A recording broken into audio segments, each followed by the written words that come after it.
Welcome to public TV news బులెటిన్ల ముందుగా headlines. Adoni డీఎస్పీగా నూతన బాధ్యతలు చేపట్టిన మర్రిపాటి హేమలత. ప్రజాపాలన పేరుతో కాంగ్రెస్ ప్రభుత్వం ప్రజలను మరోసారి మోసం చేస్తుంది. ఎమ్మెల్సీ తక్కెళ్లపల్లి రవీందర్రావు. మేడ్చల్ జిల్లా పోచారంలో బీజేపీ ఎంపీ ఈటెల రాజేందర్ ఆగ్రహం.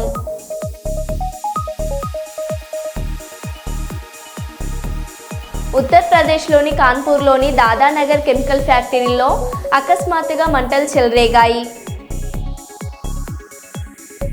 నూతన సాంకేతిక పరిజ్ఞానాన్ని ఉపయోగించి నేరాలను అరికడతామని తెలిపిన రాష్ట్ర డీజీపీ ద్వారక తిరుమలరావు. విద్యార్థినులపై ఉపాధ్యాయుడు లైంగిక వేధింపులు.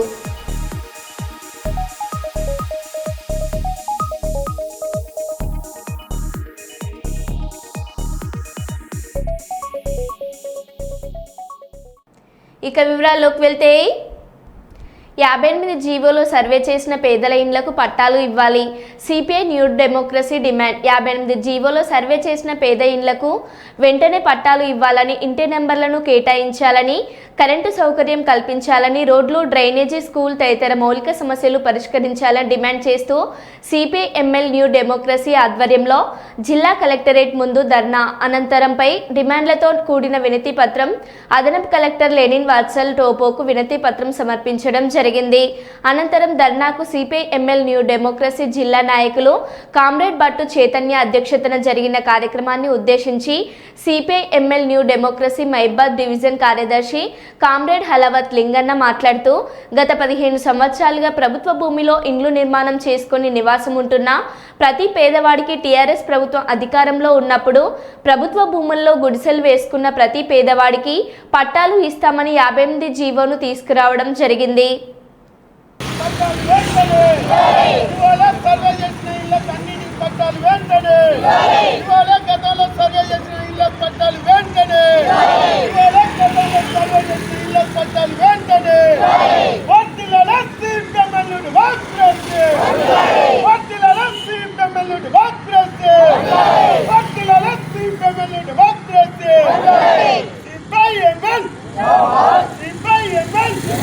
గత కేసీఆర్ ప్రభుత్వం 58 జీవో కింద 120 గజాల వరకు స్థలం ఎవరైతే ఉంటుందో పేదలు వేసుకున్నటువంటి ఇళ్లకు మొత్తం మేము పట్టాలు ఇస్తామని చెప్పేసి చెప్పడం జరిగింది.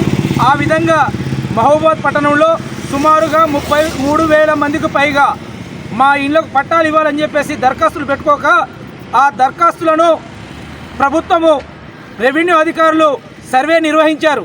సర్వే నిర్వహించిన తర్వాత కొంతమందికి సుమారుగా ఒక 30% పట్టాలు ఇచ్చి 70% పట్టాలు ఇప్పటికీ ఇవ్వకుండా దాటవేస్తున్నటువంటి పరిస్థితి ఉన్నది. ఆ పట్టాలు లేకపోవడం వల్ల ఇవాళ రాష్ట్ర ప్రభుత్వం కాంగ్రెస్ ప్రభుత్వం అధికారంలోకి వచ్చిన తర్వాత చేపడుతున్నటువంటి ప్రజాపాలన ద్వారా చేపడుతున్నటువంటి ప్రతిష్టాత్మకమైనటువంటి పథకాలు ఏవైతే ఉన్నాయో 6 పథకాలకు పేద ప్రజలు అనర్హులుగా మారుతున్నటువంటి పరిస్థితి ఈరోజు మహబూబాద్లో కనబడుతుంది. ఎందుకంటే ఇవాళ 6 పథకాలు అమలు కావాలంటే ఇంటి నెంబర్ కావాలంటున్నారు. ఇవాళ ఉచిత కరెంటు కావాలన్నా ఇవాళ ఇంటి నెంబర్ కావాలని చెప్పేసి అంటున్నారు. కాబట్టి వెంటనే 58 జీవోలు సర్వే చేసినటువంటి పేదల ఇళ్లకు ఏదైతే మీరు సర్వే చేశారో ఆ సర్వే చేసిన ఇళ్లకు వెంటనే పట్టా ఇవ్వాలని చెప్పేసి, ఇంటి నెంబర్లు కేటాయించాలని, ఆయా కాలనీలో ఉన్నటువంటి మౌలికమైనటువంటి సమస్యలు ప్రధానంగా కరెంటు, నీటి సమస్యను పరిష్కరించాలని చెప్పేసి ఈరోజు సిపిఐఎంఎల్ న్యూ డెమోక్రసీ ఆధ్వర్యంలో ధర్నా చేపట్టడం జరుగుతుంది. కాంగ్రెస్ ప్రభుత్వం పేద ప్రజల పక్షాన మేము ఉంటామని చెప్పేసి ఏదైతే మీరు అంటున్నటువంటి ప్రకారంగా ఇవాళ కేసీఆర్ పట్టా ఫోటో ఉందని చెప్పేసి మీరు ఆఫ్ చేసినటువంటి పట్టాలు ఏవైతే ఉన్నాయో ఎన్నికల ముందు ఇచ్చిన కొన్ని ఇచ్చారు, కొన్నిటిని ఆపారు. కాబట్టి వాటిని తక్షణమే మీరు రేవంత్ రెడ్డి ఫోటో పెడతారా లేక బట్టి విక్రమార్క ఫోటో పెడతారా, ఎవరి ఫోటో పెడతారో తెలియదు. కానీ వెంటనే పేదలకు వెంటనే పట్టాలు ఇవ్వాలని చెప్పేసి, ఆ పట్టాలు ఇచ్చి ఇంటి నెంబర్లు కేటాయించాలని చెప్పేసి ఈ సందర్భంగా మేము ప్రభుత్వాన్ని విజ్ఞప్తి చేస్తున్నాం. లేదా దశల వారీగా ఆందోళనలు తీవ్రతరం చేస్తామని చెప్పేసి ఈ సందర్భంగా ప్రభుత్వాన్ని మేము హెచ్చరిస్తున్నాం. కేంద్ర రాష్ట్ర ప్రభుత్వాలు ప్రతిష్టాత్మకంగా నిర్వహిస్తున్న నేషనల్ లెప్రసీ ఎరడికేషన్ ప్రోగ్రాం కార్యక్రమానికి ప్రతి ఇంటికి వస్తున్న ఆశా ఏఎన్ఎం వైద్య సిబ్బందికి ప్రజలందరూ సహకరించి కుష్టు వ్యాధి సంపూర్ణ నిర్మూలనకు సహకరించాలని పాటంశెట్టి సూర్యచంద్ర ప్రజలను కోరారు. వైద్య సిబ్బంది మన ఇంటికి వచ్చినప్పుడు శరీరంపై ఎవరికైనా మచ్చలు ఉన్నా మచ్చ మీద స్పర్శ తెలియకపోయినా, చెవి పైభాగం మందంగా ఉండినా, కనురెప్పలు ఆడించినప్పుడు దగ్గరకు అంటుకోకపోయినా వైద్య సిబ్బందికి తెలియజేస్తే తగిన పరీక్షలు నిర్వహించి వ్యాధి మొదటి దశలోనే గుర్తించి పూర్తి స్థాయిలో మందులు స్థానిక వైద్య సిబ్బంది అందిస్తారని, 100% కుష్టు వ్యాధి నివారణ జరుగుతుందని, వ్యాధి సోకిన వారి వివరములు గోప్యంగా ఉంచడం జరుగుతుందని సూర్యచంద్ర తెలిపారు. దయచేసి మన ఇంటి వద్దకు వచ్చిన వైద్య సిబ్బందికి సర్వేలకు పరీక్షలకు సహకరించాలని పాటంశెట్టి సూర్యచంద్ర ప్రజలను కోరారు. 2027 నాటికి లెప్రసీ రహిత భారత్ కావటానికి ప్రతి ఒక్కరూ సహకరించాలని పాటంశెట్టి సూర్యచంద్ర పిలుపునిచ్చారు. గన్నపల్లి మండలం మల్లెపల్లి గ్రామంలో హెల్త్ సెంటర్ను సందర్శించి కుష్టు వ్యాధి నివారణ సర్వే రికార్డులు పరిశీలించి వైద్య సిబ్బందిని పాటంశెట్టి సూర్యచంద్ర అభినందించారు. రావద్దమ్మా అని చెప్పేసి వీరు వచ్చిన వెంటనే వీళ్ళని తిరస్కరించడం జరుగుతూ ఉంటుంది చాలా ఈ కుటుంబాల్లో. దయచేసి ప్రజలందరికీ కూడా నేను చేతులు జోడించి విజ్ఞప్తి చేసేది ఏంటంటే, ఇది ప్రారంభ దశలో గుర్తిస్తే అసలు ఎట్టి పరిస్థితుల్లోనూ కూడా ఏ రకమైన నష్టం ఉండదు. మనం దీన్ని అశ్రద్ధ చేసినట్లయితే మరి ఈ యొక్క లెప్రసీ కుష్టు వ్యాధి చేతులు ఇలాగైపోవడం, ఇంకంటే అందవికారంగా మరియు చాలా అనారోగ్య పరిస్థితి వచ్చేసే పరిస్థితి దీంట్లో ఉంటుంది కుష్టు వ్యాధిలో. కాబట్టి ప్రతి ఒక్కరికి కూడా నేను విజ్ఞప్తి చేసేది, మరి ఆరోగ్య సిబ్బంది ఏఎన్ఎం కానీ ఆశా వర్కర్లు కానీ మీ ఇంటికి వచ్చినప్పుడు మిమ్మల్ని అడుగుతారు, మీ ఒంటి మీద ఏమన్నా కొత్తగా మచ్చలు వచ్చాయా అని చెప్పేసి అడుగుతారు. మన శరీరం మీద మచ్చలు అంటే మన శరీరం ఉన్న రంగు కంటే ఇది కొంచెం మన ఈ రంగులో ఉంటుంది, ఇది కొంచెం ముదురుగా ఉంటుంది, రాగి కలర్లో ఉంటుంది మచ్చ. ఆ రాగి కలర్లో ఉన్న మచ్చలు ఏమైనా ఉంటే మీరు చూపించండి. అదే రకంగా కళ్ళు మీద ఏమన్నా ఉంటే కన్ను రెప్పలకి వెంట్రుకలు కొంచెం ఉండవు, ఆ రెప్పలు కళ్ళు ఇలా దగ్గరికి నొక్కలేము, ఆ రకంగా తెలుస్తుంది. అదే రకంగా చెవుల మీద కూడా మందంగా అవుతాయి చెవులు. ముఖ్యంగా మనకి వెంటనే తెలిసేది చర్మం మీద రాగి రంగులో చిన్న చిన్న మచ్చలు వస్తాయి, అంటే అది మొదటి దశలో ఉంటాయి అన్నమాట. చిన్న మచ్చలు వచ్చినప్పుడు వైద్య సిబ్బంది వచ్చినప్పుడు ఆ మచ్చల మీద ఈ పెన్నిచ్చుకుని ఇలాగా కొంచెం ఇలాగంటే మనకి స్పర్శ తెలిసిందంటే ఇది కుష్టు వ్యాధికి సంబంధించింది కాదు. స్పర్శ తెలియకపోతే పెన్నిచ్చుకుని ఇలా గుచ్చినప్పుడు స్పర్శ తెలియకపోతే అది కుష్టు వ్యాధికి సంబంధించిన మచ్చగా మనం భావించి, ఆ రకంగా మనకి 5 మచ్చల లోపు ఉన్నాయంటే 6 నెలల్లో మనకి ఇది క్లియర్ అవ్వడం జరుగుద్ది. 6 నెలల్లో మరి చక్కని మందులు ఇవ్వడం జరుగుతూ ఉంది. అది సార్ చక్కని మందులు అనమాట. 6 నెలల్లో మంచి అద్భుతమైన మెడిసిన్ ఇవ్వడం జరుగుతుంది. ఆ ట్యాబ్లెట్లు వాడితే 6 నెలల్లోనే పూర్తిగా నివారణ జరుగుద్ది. ఒకవేళ ఇంకా 5 మచ్చల కంటే శరీరంలో ఎక్కువ కనుక ఉంటే సంవత్సరం పాటు మరి ప్రభుత్వమే ఉచితంగా మందులు ఇస్తారు. ఆ మందులు వాడినట్లయితే పూర్తిగా నయం అవుతున్న పరిస్థితి. మరి అవునమ్మా, ఎవరికి వచ్చింది అనేది కూడా ఎవరికి చెప్పరు. ఎందుకంటే కుష్టు వ్యాధి అంటే ఏదో అంటరాని వారి కింద, అసలు ఎవరు దరిదాపులు రాకూడదు, ఇది మళ్ళీ అంటువ్యాధి కింద అని చెప్పేసి భావించే పరిస్థితులు ఉంటాయి. కాబట్టి ఎవ్వరు కూడా మీకు ఎవరికైనా ఆ రకమైన ఆ వ్యాధి నిర్ధారణ అయితే పలానాకి వచ్చిందనేది ఎవరికి కూడా తెలియదు. మరి చెల్లెమ్మలు చెప్తా ఉన్నారు, ఏఎన్ఎం ఆశా వర్కర్లు గత సంవత్సరం ఈ గ్రామంలో ఒకరిని గుర్తించడం జరిగింది, అంతకంటే ముందు సంవత్సరం 2 గుర్తించడం జరిగింది. వారికి చక్కగా ట్రీట్మెంట్ చేయడం జరిగింది. వారు చక్కగా ఆరోగ్యంగా పూర్తిగా వ్యాధి నివారణ జరిగి చక్కగా వివాహం చేసుకుని ఆరోగ్యంగా ఉన్నారని చెప్పి కూడా చెప్పడం జరుగుతూ ఉంది. ఇది చాలా మంచి కార్యక్రమం. ప్రజలందరూ కూడా మరి ఆరోగ్య సిబ్బంది వచ్చినప్పుడు వారిని తిరస్కరించకుండా మనం ప్రతి ఒక్కరూ కూడా పరీక్షలు చేసుకుని మనకి వ్యాధి లేదు అనేది మనం నిర్ధారించుకోవాలని చెప్పేసి కోరుతా ఉన్నాను. వ్యాధి ఉన్నట్లయితే సంబంధించిన పై అధికారులకి తెలియజేసి మీకు మందులన్నీ కూడా ఇంటికే ఇవ్వడం జరుగుతూ ఉంటుంది. కాబట్టి ప్రతి ఒక్కరూ కూడా ఈ యొక్క ఎన్ఎల్ఈపి కేంద్ర రాష్ట్ర ప్రభుత్వ కార్యక్రమాన్ని విజయవంతం చేయాలి. మనందరూ కూడా ఆరోగ్యంగా ఉండాలని చెప్పేసి కోరుకుంటూ నమస్కారములతో మీ పాటంశెట్టి సూర్యచంద్ర, జగ్గంపేట నియోజకవర్గ ఇండిపెండెంట్ ఎమ్మెల్యే అభ్యర్థి. మరి ఈ కార్యక్రమానికి ఎంతో చక్కగా సహకరిస్తూ కార్యక్రమాన్ని విజయవంతంగా నిర్వహిస్తున్నటువంటి మరి ఏఎన్ఎంలకి, ఆశా వర్కర్లకి, మరి హెల్త్ డిపార్ట్మెంట్ అందరికి కూడా ప్రజల పక్షాన కృతజ్ఞతలు తెలియజేస్తా ఉన్నామమ్మా. Thank you. భూపాలపల్లి మండలం నాగారం గ్రామం నుంచి కృష్ణపురానికి గత సంవత్సరం క్రితం సదరు కాంట్రాక్టర్ బ్రిడ్జి 2 కోట్ల రూపాయలతో నిర్మాణం చేపట్టి ఇప్పటికీ పూర్తి చేయకపోవడంతో తీవ్ర ఇబ్బందులు పడుతున్నట్లు నాగారం గ్రామ రైతులు తెలిపారు. ఈ సందర్భంగా వారు మాట్లాడుతూ గత సంవత్సర కాలంగా బ్రిడ్జి పనులు మొదలుపెట్టిన కాంట్రాక్టర్ బ్రిడ్జి నిర్మాణం పూర్తి చేయకపోవడంతో పొలాలకు వెళ్లాలంటే తీవ్ర ఇబ్బందులు పడుతున్నామని, ప్రతిరోజు బైకులపై వెళ్తుంటే ప్రమాదాలు జరుగుతున్నాయి. యూరియా బస్తాలు, పొలం సామాన్లు తీసుకెళ్లడానికి ఇబ్బందిగా మారిందని, నాణ్యతా ప్రమాణాలు పాటించకుండా బ్రిడ్జి నిర్మాణం చేపట్టిన కాంట్రాక్టర్పై చర్యలు తీసుకొని వెంటనే బ్రిడ్జి నిర్మాణం పూర్తి చేపించేలా అధికారులు చర్యలు తీసుకోవాలని నాగారం గ్రామ రైతులు డిమాండ్ చేస్తున్నారు.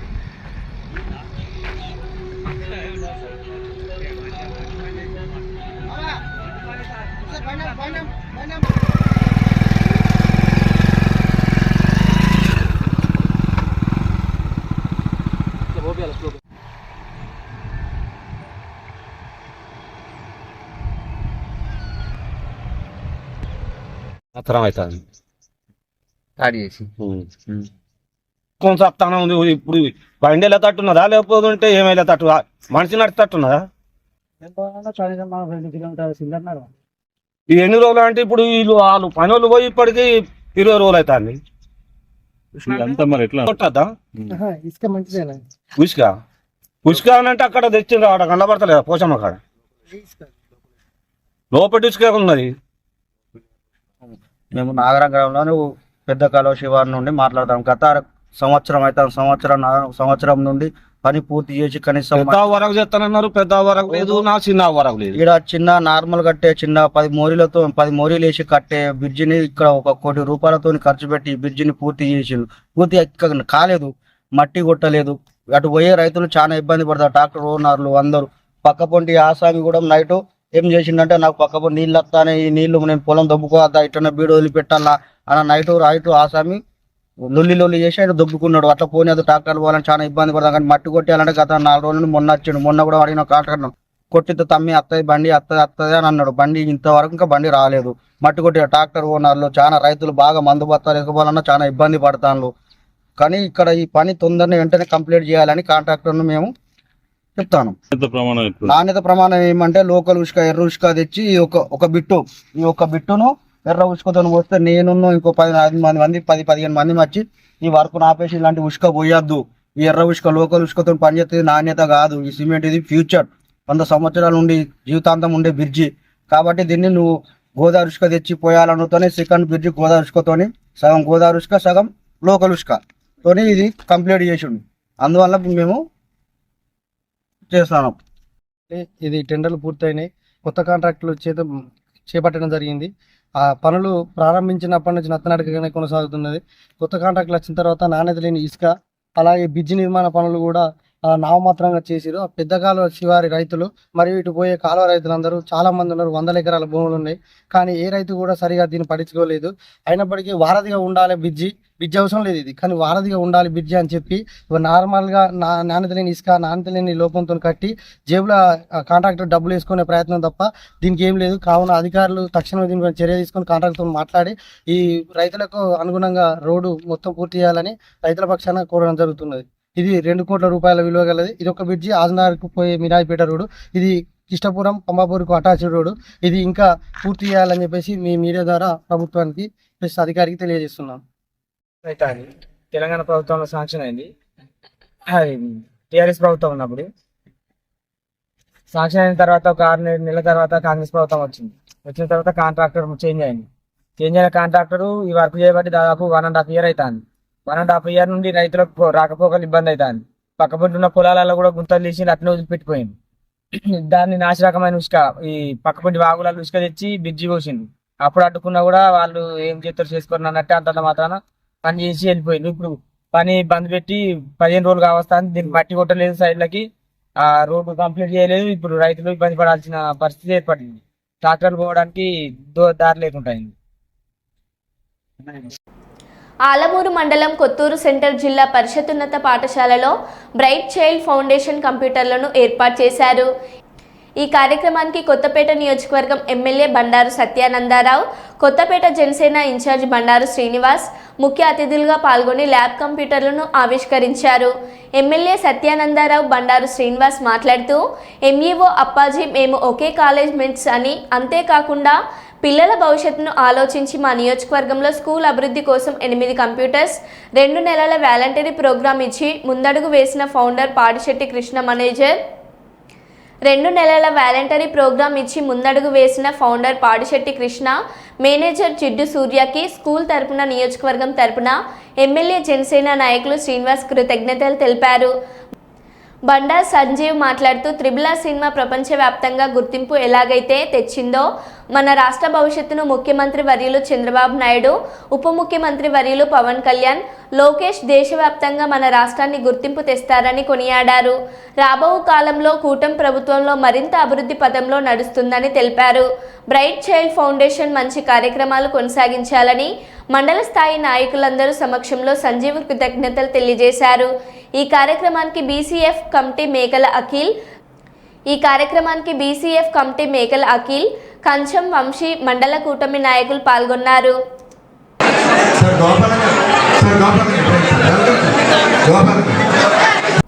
తెలంగాణలో చలిపులి పంజా విసురుతుంది. రాష్ట్రంలో రికార్డ్ స్థాయిలో ఉష్ణోగ్రతలు తగ్గుతున్నాయి. ఉదయం వేళల్లో బయటకు వెళ్లాలంటేనే ప్రజలు జంకుతున్నారు. ఈ నేపథ్యంలో ప్రజలు అప్రమత్తంగా ఉండాలని వాతావరణ శాఖ అధికారులు తెలిపారు. తెలంగాణలో చలి తీవ్రత పెరిగింది. గత వారం రోజులుగా చలిపులి పంజా విసురుతోంది. చాలా జిల్లాల్లో సాధారణం కంటే 3 డిగ్రీలు తక్కువగా ఉష్ణోగ్రతలు నమోదవుతున్నాయి. మంచిర్యాల, ఆదిలాబాద్, నిర్మల్, ఆసిఫాబాద్ జిల్లాలో అయితే సింగిల్ డిజిట్ ఉష్ణోగ్రతలు రికార్డ్ అవుతున్నాయి.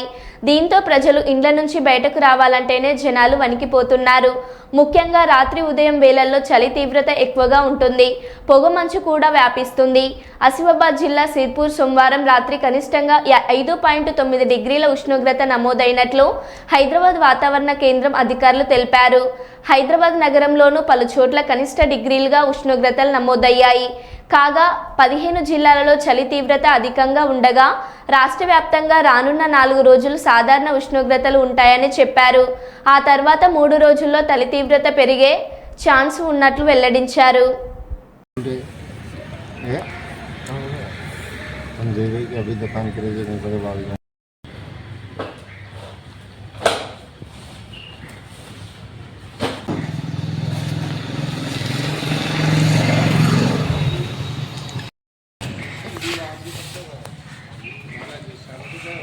क्या पेश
ఉమ్మడి ఆదిలాబాద్ జిల్లాలో చలి తీవ్రత తెలంగాణ రాష్ట్రంలో అత్యధికంగా ఉన్నది. ఈ చలికి దరిదాపుల ప్రజలంతా వ్యాయామం చేయాలి ఖచ్చితంగా, లేకపోతే చాలా ఇబ్బందులకు గురవుతారు. మందమరిలో సింగరేణి గ్రౌండ్లో ఈ వ్యాయామం చేయడానికి చాలామంది ప్రజలు దరిదాపులో వస్తున్నారు. మందమరి పుర ప్రజలకు దయచేసి వ్యాయామం చేయండి, మీ ఆరోగ్యం కాపాడుకోండి. ఆదిలాబాద్ జిల్లాలో చలి తీవ్రత అధికమవుతుంది.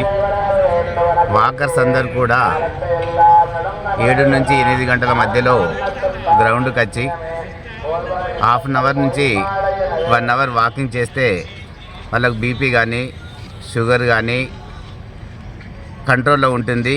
కాబట్టి అందరూ దయచేసి మరీ 5 గంటలకు కాకుండా 7 గంటలకు వచ్చి 8 గంటలకు పోతే చాలా బాగుంటుందని నేను మనవి చేస్తున్నాను. ఉమ్మడి ఆదిలాబాద్ జిల్లాలో చలి తీవ్రత అధికంగా ఉంది కాబట్టి అందరూ వ్యాయామం చేస్తే చాలా బాగుంటుంది. అందరూ అంటే సింగరేణి కార్మికులు కానీ సింగరేణేతర కార్మికులు కానీ రెగ్యులర్గా వచ్చి మరి ఉన్ని దుస్తులు వేసుకొని టోపీ గ్లౌజులు మరి అన్నీ సవ్యంగా ధరించి చేస్తే ఎలాంటి చలి తట్టుకోవచ్చు అని చెప్తున్నారు. కొమ్రంభీం ఆసిఫాబాద్ జిల్లా ప్రభుత్వం ప్రతిష్టాత్మకంగా తీసుకున్న ఇందిరమ్మ ఇల్లు, రైతు భరోసా, ఆత్మీయ భరోసా రేషన్ కార్డుల గురించి జిల్లా కేంద్రంలో 5 వార్డులకు కలిపి బుధవారం ఉదయం గ్రామసభ నిర్వహించడం జరిగినది. ప్రభుత్వం గతంలో ప్రజాపాలన కార్యక్రమం నిర్వహించి అప్పటిలో తీసుకున్నటువంటి దరఖాస్తులు వాటికి మున్సిపల్ సిబ్బంది ఇంటింటికి సర్వే చేసి అర్హులందరికీ ఇందిరమ్మ ఇండ్లు, కొత్త రేషన్ కార్డులు లిస్టును ప్రకటించడం జరిగినది. ఈ సందర్భంగా లిస్టులో పేరు రాని వారి నుంచి, అర్హులైన వారి నుంచి కొత్త రేషన్ కార్డులు, ఇందిరమ్మ ఇల్లు, రైతు భరోసా తదితర పథకాల కోసం దరఖాస్తులు స్వీకరించారు. ఈ కార్యక్రమంలో మున్సిపల్ సిబ్బంది, వార్డు ఆఫీసర్లు ఆనంద్, సారంగపాణి, కుమారస్వామి మరియు కాంగ్రెస్ నాయకులు, మాజీ వార్డు సభ్యులు షబ్బీర్, మాజీ కోఆప్షన్ సభ్యులు అసద్, ఎంఎం హెల్ప్ లైన్ అధ్యక్షులు అహ్మద్, ఇతర పార్టీ నాయకులు మరియు గ్రామస్తులు పాల్గొన్నారు. రామగుండం పోలీస్ కమిషనరేట్ పరిధిలో సెల్ ఫోన్ యజమానులు పోగొట్టుకున్న దొంగలించబడిన సెల్ ఫోన్ల స్వాధీనంకు సంబంధించి సిపి ఆదేశాల మేరకు సిసిఎస్ ఇన్స్పెక్టర్ కమలాకర్ నేతృత్వంలో Ramagundam commissionerate, CCS, IT cell బృందాలు స్వాధీనం చేసుకున్న సెల్ ఫోన్ రికవరీ మేళా ఏర్పాటు చేశారు. ఈ సందర్భంగా పోగొట్టుకున్న దొంగలించబడిన సెల్ ఫోన్ల ఆచూకీ కనుగొని పోలీస్ స్వాధీనం చేసుకున్న సెల్ ఫోన్లను రామగుండం పోలీస్ కమిషనరేట్ ఎం శ్రీనివాస్ ఐపీఎస్ చేతుల మీదుగా సెల్ ఫోన్ యజమానులకు అందజేశారు. ఈ సందర్భంగా సిపిసిఆర్ గురించి వివరించారు. ఈ కార్యక్రమంలో additional DCP admin C Raju, special branch ACP Raghavendrarao, CCS inspector Kamalakar, IT cell inspector Chandrasekhar Goud తదితరులు పాల్గొన్నారు.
చాలా వరకు మనకు ఇప్పుడు ఈ రోజుల్లో సెల్ ఫోన్ లేని పని లేకుండా అయిపోయింది. ఏదైనా సెల్ ఫోన్కి మాట్లాడటం, ఏదైనా ఏ పని సెల్ ఫోన్ ద్వారా చేస్తుంది. అట్లాంటివి చాలా మంది సెల్ ఫోన్ దొంగతలా జరగడము కానీ, మిస్ కావడం కానీ, ఏదో రకంగా పోగొట్టుకోవడం జరుగుతుంది. చాలా వరకు 99% దొంగతనాలు జరుగుతున్నాయి. పోగొట్టుకోవడం అనేది 1-5% ఉంటుంది. ఇలా పోగొట్టుకున్న సెల్ ఫోన్లన్నీ ఇమీడియట్గా సిఆర్ పోర్టల్లో మనం నమోదు చేస్తే వాటి ద్వారా ఇమీడియట్గా బ్లాక్ చేయబడుతుంది. ఎవరైతే పోగొట్టుకున్న వాళ్ళు కానీ వాళ్ళ నుంచి ఇమీడియట్గా ఈ ఫోటోలో బ్లాక్ చేస్తే తీసుకున్న వాడు దాన్ని యూజ్ చేసుకోలేదు. అలాగే అది ఎవరి దగ్గర ఉందో మనము ట్రేస్ చేయడానికి పోలీస్కి మనకు టెక్నికల్గా మనం ట్రేస్ చేయొచ్చు. అలా ట్రేస్ చేసి కోరుకున్న సెల్ ఫోన్స్ని మనం సిఆర్ ఫోటోలో మొత్తం టోటల్గా ఇది 19/4/2023 ఫోటోలు స్టార్ట్ చేయడం జరిగింది. దీంట్లో భాగంగా కమిషనర్ పరిధిలో ఇప్పటి వరకు 5280 సెల్ ఫోన్స్ కోరుకున్నారు జనాలు. దాని అందరినీ ఫోటోలో నమోదు చేశారు, కొందరు నమోదు చేయలేదు. ఇప్పటి వరకు మనం ఇంతకుముందు విడతలుగా రికవర్ చేసినవి అన్నట్టుగా ఒక సైజబుల్ అమౌంట్ 100, 200, 300, 500 వరకు రికవరీ కాగానే ఇక ఓ సెల్ ఫోన్ వాళ్ళకి యజమానులకు ఇవ్వడం జరిగే కార్యక్రమం పెట్టాము. దాంట్లో భాగంగానే 1538 సెల్ ఫోన్స్ ఇప్పటికీ ఇవ్వడం జరిగింది. మళ్ళీ రీసెంట్ గా కొన్ని మా ఎఫర్ట్ చేయడం వల్ల మా ఆఫీసర్స్ అందరూ కానీ వెంకపడి మంచిగా కానీ ఆ ఫోటోలో కష్టపడి పండుగ మళ్ళీ 200 ఫోన్లు రికవర్ చేయడం జరిగింది. వాటిని ఇప్పుడు యజమానులకి ఇవ్వడం జరుగుతుంది. సో నేను పబ్లిక్ చెప్పేది ఏంటంటే సెల్ ఫోన్ ఎక్కడైనా మిస్ అయినా, మిస్ప్లేస్ అయినా, లేకపోతే దొంగతనం జరిగినా, ఎవరైనా బాకీలు కానీ ఇమీడియట్ గా మీరు ఆ సిఆర్ ఫోటోతో వెళ్ళి మీ యొక్క నెంబర్ని బ్లాక్ చేస్తే దాని నుంచి టెక్నికల్ గా మీకు మీ డేటా కూడా ట్రాన్స్ఫర్ కాకుండా ఏ ప్రాబ్లం లేకుండా కంప్లీట్ గా యూజ్ చేయకుండా బ్లాక్ చేస్తారు. మరో బులెటిన్లో మళ్ళీ కలుద్దాం. Stay tune.